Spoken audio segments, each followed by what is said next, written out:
Hello കൂട്ടുകാരെ, welcome to ജീസസീസ്. അപ്പോൾ ഇന്നത്തെ നമ്മുടെ വീഡിയോ എന്ന് വെച്ചാൽ ഒരു സർപ്രൈസ് ഗിഫ്റ്റ് ബോക്സ് ഉണ്ടാക്കാനാണ്. അപ്പോൾ അതിനായിട്ട് നമ്മൾ ആദ്യം തന്നെ ഒരു A4 സൈസ് ഷീറ്റ് എടുക്കാം. അതിനുശേഷം ഞാനിവിടെ അടയാളപ്പെടുത്തിയിരിക്കുന്നത് പോലെ കറക്റ്റ് അളവെടുത്ത് നമ്മൾ ഈ ഒരു വരച്ച പോലെ തന്നെ സെയിം ഡ്രോയിങ് ഒന്ന് വരച്ചു കൊടുക്കണം.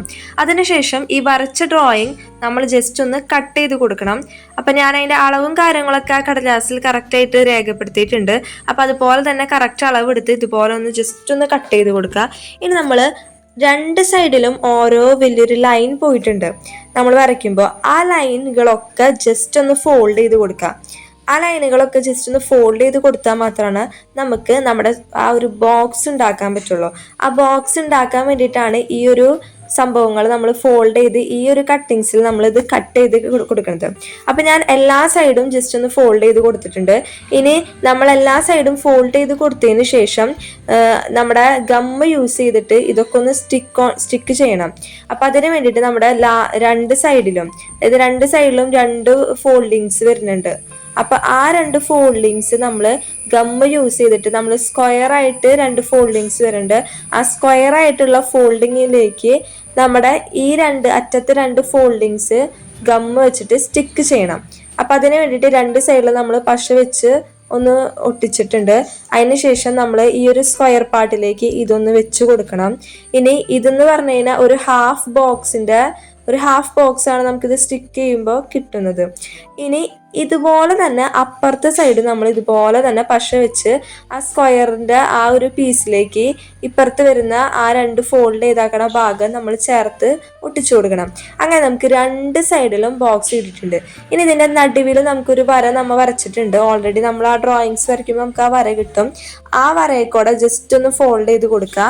അതുപോലെ തന്നെ നമ്മുടെ മറ്റേ രണ്ട് വരകളും ഉണ്ട്, അപ്പുറത്ത് വേറെ രണ്ട് വരകളും ഉണ്ട്, അവിടെ നമ്മൾ ഒന്ന് ഫോൾഡ് ചെയ്ത് കൊടുക്കണം. ഇനി നമുക്ക് ചെയ്യാനുള്ളത് എന്താന്ന് വെച്ച് കഴിഞ്ഞാൽ ഈ ഫോൾഡ് ചെയ്ത ഭാഗങ്ങൾ വീണ്ടും നമ്മൾ ഹാഫ് പോർഷൻ സ്ക്വയർ ചെയ്തിട്ടുണ്ട്.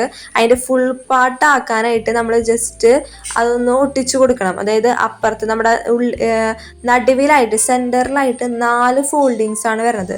അപ്പം ആ 4 ഫോൾഡിങ്സിലും നമ്മൾ പശ വെച്ചിട്ട് അതും ഒന്ന് ഒട്ടിച്ചു കൊടുക്കണം. അപ്പം നമുക്ക് ഫുൾ ബോക്സ് നമുക്ക് ക്രിയേറ്റ് ചെയ്ത് കിട്ടും. അതായത് രണ്ട് ബോക്സ് അപ്പുറത്തും ഇപ്പുറത്തായിട്ട് ഫുൾ ബോക്സ് നമുക്ക് ക്രിയേറ്റ് ആയിട്ട് കിട്ടും. അപ്പോൾ ആദ്യത്തെ ഭാഗം എന്ന് വെച്ചാൽ അത്രയ്ക്കുള്ള ഈ രണ്ട് ബോക്സ് ക്രിയേറ്റ് ആക്കലാണ്. പക്ഷെ ഈ ബോക്സ് നമുക്ക് ഇങ്ങനെ ക്ലോസ് ചെയ്യാനും ഓപ്പൺ ചെയ്യാനും പറ്റും. അപ്പം നമ്മൾ പശയൊക്കെ വെച്ച് ഒട്ടിച്ച് കുറച്ച് നേരം ഒന്ന് ഡ്രൈ ആക്കാനായിട്ട് കുറച്ച് ടൈം എടുക്കുക. അതിനുശേഷം നമ്മളൊന്ന് ക്ലോസും ഓപ്പണൊക്കെ ചെയ്ത് നോക്കാം. അപ്പോൾ അത് കറക്റ്റായിട്ട് കിട്ടണമെന്നുണ്ടെങ്കിൽ അതിൻ്റെ നടുവിൽ നമ്മൾ ഇങ്ങനെ ആ ഒരു മടക്ക് ഭാഗമുണ്ട്, നമ്മൾ ഏറ്റവും ഫസ്റ്റ് മടക്കിയത്, അവിടെ ഇതുപോലത്തെ ഒരു ചെറിയ പാർട്ട് പേപ്പർ നമ്മളൊന്ന് പശ വെച്ച് ഒട്ടിച്ചു കൊടുക്കണം. അതിനുശേഷം ഇത്രയും കൂടി വലുപ്പമുള്ള ഒരു പീസ്, ഒരു സ്ക്വയർ ഷേപ്പോ അതായത് അതിൻ്റെ ഉള്ളിൽ കൊള്ളാവുന്ന രീതിക്കുള്ള ഒരു പേപ്പർ നമ്മൾ കട്ട് ചെയ്ത് അത് ഒട്ടിച്ചു കൊടുക്കണം. ഇനി അടുത്തത് നമുക്ക് കേക്കിൻ്റെ പോർഷൻ ഉണ്ടാക്കലാണ്. അപ്പോൾ ഇതുപോലത്തെ ഒരു നീല കളർ, അത് നിങ്ങൾക്ക് ഇഷ്ടമുള്ള ഏത് കളർ എടുക്കാം. നിങ്ങൾക്ക് ഇഷ്ടമുള്ള ഒരു കളർ എടുത്ത് ഇതുപോലെ വലിയൊരു നീളത്തിൽ ലോങ് ആയിട്ട് കട്ട് ചെയ്ത് അത് നമുക്കൊന്ന് സ്റ്റിക്ക് ചെയ്ത് കൊടുക്കാം. അതിനുശേഷം നമുക്ക് കേക്കിൻ്റെ ആ സൈഡ് പാർട്ട് റെഡി ആയിട്ടുണ്ട്. ഇനി ഈ ചെയ്ത് വെച്ച ഭാഗം നമ്മൾ ആ ഒരു വൈറ്റ് പേപ്പറിലേക്ക് ഒട്ടിച്ചു കൊടുക്കാം. അതിനുശേഷം അതിൻ്റെ മുകൾ ഭാഗം കവർ ചെയ്യണം. അതിന് വേണ്ടിയിട്ട് അതിന് മാച്ചായിട്ടുള്ള അതിൻ്റെ അളവിലുള്ള ഒരു സ്ക്വയർ സർക്കിൾ ഷേപ്പ് നമ്മൾ കട്ട് ചെയ്തിട്ട് അതിൻ്റെ മുകളിൽ ജസ്റ്റ് ഒട്ടിച്ചു കൊടുക്കുക. നമുക്ക് ഇഷ്ടമുള്ള റൈറ്റിങ്സ് എഴുതുക. അപ്പം ഞാനിപ്പോൾ ഇവിടെ ഹാപ്പി ബർത്ത്ഡേ എന്നാണ് എഴുതിയാക്കുന്നത്. ഇനി അതൊന്ന് ഉണങ്ങി കഴിയുമ്പോൾ നമ്മൾ ജസ്റ്റ് ഇത് ഓപ്പണും ക്ലോസ് ചെയ്ത് നോക്കാം. അതിനുശേഷം നമ്മൾ ചെയ്യാനുള്ളതെന്ന് വെച്ച് കഴിഞ്ഞാൽ നമ്മളൊരു ടിഷ്യൂ പേപ്പർ എടുത്തിട്ട് ആ ടിഷ്യൂ പേപ്പർ കുഞ്ഞ ബോൾസ് ആക്കി ഇങ്ങനെ ചുരുട്ടി വെക്കാം. ഇത് വേറെ ഒന്നിനല്ല, ഈ ഒരു കേക്ക് പാർട്ട് നമുക്ക് അടിയിലും മുകളിലും ഒന്ന് ഡെക്കറേറ്റ് ചെയ്യാനാണ്. അപ്പോൾ ഇതിൻ്റെ അടിയിൽ നമ്മൾ ജസ്റ്റ് പശ എല്ലായിടത്തും ഒന്ന് പശ ഒട്ടിച്ചിട്ട് ഈ ഓരോ ബോൾസ് ഓരോന്നായിട്ട് ഇങ്ങനെ ഒട്ടിച്ചിട്ടുണ്ട്. ഇപ്പം നമ്മൾ അടിയിലത്തെ പാർട്ട് ഫുള്ള് ചെയ്ത് കഴിഞ്ഞു. ഇനി ഇതുപോലെ തന്നെ മുകളിൽ നമുക്ക് ചെയ്യണം. അതിനായിട്ട് മുകളിൽ ആ സർക്കിളിൻ്റെ ചുറ്റും നമ്മൾ ഗമ്മ് യൂസ് ചെയ്ത് ഒന്ന് ഫില്ല് ചെയ്തിട്ടുണ്ട്. അതിനുശേഷം ആ ചുരുട്ടി വെച്ച ടിഷ്യൂ ബോൾസ് നമ്മൾ ഓരോന്നായിട്ട് ഇങ്ങനെ ഡെക്കറേറ്റ് ചെയ്ത് അതിൻ്റെ ചുറ്റും നമ്മൾ ഫില്ല് ചെയ്തിട്ടുണ്ട്. അപ്പോൾ നമ്മുടെ കേക്ക് ഇപ്പോൾ ഇവിടെ റെഡി ആയിട്ടുണ്ട്. രണ്ട് സൈഡിലും നമ്മൾ അടിയിലും മുകളിലും അപ്പർ പാർട്ടിലും ലോവർ പാർട്ടിലും നമ്മൾ ടിഷ്യൂ ബോൾസ് വെച്ച് കേക്ക് ഡെക്കറേറ്റ് ചെയ്തിട്ടുണ്ട്.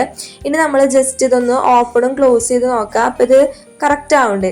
ഇനി അടുത്ത് നമ്മുടെ ഫ്രണ്ട് ഭാഗം കുറച്ചൊരു വൃത്തികേട്, അപ്പോൾ അതൊന്ന് ഡിസൈൻ ചെയ്യാനായിട്ട് അതിന് മാച്ചായിട്ട് അതിൻ്റെ അളവിൽ നമ്മളൊരു പേപ്പർ എടുത്തു. ഇനി നമുക്ക് ഇഷ്ടമുള്ള മാർക്കറും എന്ത് വേണമെങ്കിലും നമുക്ക് യൂസ് ചെയ്യാം, എങ്ങനെ വേണമെങ്കിലും ഡെക്കറേറ്റ് ചെയ്യാം. ഞാനിപ്പോൾ ഇവിടെ എടുക്കുന്നത് ഒരു റോസ് മാർക്കറാണ്. എന്നിട്ട് ഞാൻ ജസ്റ്റ് ഒന്ന് ലൈൻ ചെയ്ത് കൊടുക്കുകയാണ് ഒരു ഡയഗണൽ ഷേപ്പിൽ. നിങ്ങൾക്കിപ്പോൾ എന്താണ് ഇഷ്ടം എന്ന് വെച്ച് കഴിഞ്ഞാൽ ഗിഫ്റ്റ് പേപ്പർ പോലത്തെ ഗിഫ്റ്റ് പേപ്പേഴ്സ് ഓൾറെഡി വാങ്ങാൻ കിട്ടും, അപ്പോൾ അത് വെച്ച് ചെയ്താലും കുഴപ്പമില്ല. ഞാനിപ്പോൾ ഇങ്ങനെയാണ് ചെയ്യണത്. ഇനി ഇതിൻ്റെ ഉള്ളിൽ ഞാൻ ഹാപ്പി ബർത്ത്ഡേ എന്ന് പറഞ്ഞിട്ട് ഒരു റൈറ്റിങ്സ് എഴുതി കൊടുക്കുകയാണ്. നിങ്ങൾക്ക് ഇപ്പോൾ എന്താണ് നിങ്ങൾക്ക് ഇഷ്ടപ്പെട്ടത്, ഇപ്പോൾ ഹാപ്പി വെഡിങ് ആനിവേഴ്സറി ആണെങ്കിൽ വെഡിങ് ആനിവേഴ്സറി, ബർത്ത്ഡേ ആണെങ്കിൽ ബർത്ത്ഡേ, അങ്ങനെ എന്ത് വേണമെങ്കിലും നമുക്ക് അതിൻ്റെ ഉള്ളിൽ എഴുതി കൊടുക്കാണ്ട് ഞാൻ ചെറുതായിട്ട് ചെറിയ ലവ് ഷേപ്പൊക്കെ വരച്ച് ഡിസൈൻ ചെയ്തിട്ടുണ്ട്. ഇനി ആ ഒരു പേപ്പർ പീസ് നമ്മൾ ഡെക്കറേറ്റ് ചെയ്ത പീസ് ആ ഒരു ബോക്സിലേക്ക് പശ വെച്ച് ഒന്ന് ഒട്ടിച്ച് കൊടുക്കാം.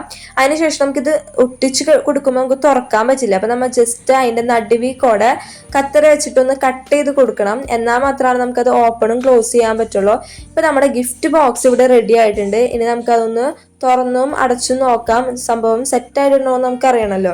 ഇനി നമുക്ക് വേണമെങ്കിൽ റിബണൊക്കെ വെച്ചൊന്ന് കെട്ടി നമുക്ക് ഡെക്കറേറ്റ് ഒക്കെ ചെയ്യാം. ഇപ്പം എൻ്റെ കയ്യിൽ നല്ലൊരു റിബൺ ഇല്ലാത്ത കാരണമാണ് ഞാനിപ്പോൾ ഇതുപോലെ ജസ്റ്റ് ഒന്ന് ചെയ്തത്. നിങ്ങളുടെ കയ്യിൽ നല്ല വൃത്തിക്കുള്ള റിബണൊക്കെ ഉണ്ടെങ്കിൽ അത് വെച്ചിട്ടൊന്ന് ജസ്റ്റ് ഒന്ന് കെട്ടി കൊടുക്കുക. അപ്പോൾ ശരിക്കും ഗിഫ്റ്റ് ബോക്സ് തുറക്കണ പോലെ നമുക്കത് ഒന്ന് അൺഓപ്പൺ ചെയ്യാൻ പറ്റും. അങ്ങനെ നമ്മുടെ ഇവിടെ ഗിഫ്റ്റ് ബോക്സ് നമ്മുടെ ബർത്ത്ഡേക്കും പല ഒക്കേഷനൊക്കെ വേണ്ടിയുള്ള ഗിഫ്റ്റ് ബോക്സ് ഇവിടെ റെഡി ആയിട്ടുണ്ട്. അപ്പോൾ ഷെയറും സബ്സ്ക്രൈബും ലൈക്കും ചെയ്യാൻ മറക്കല്ലേ കേട്ടോ കൂട്ടുകാരെ.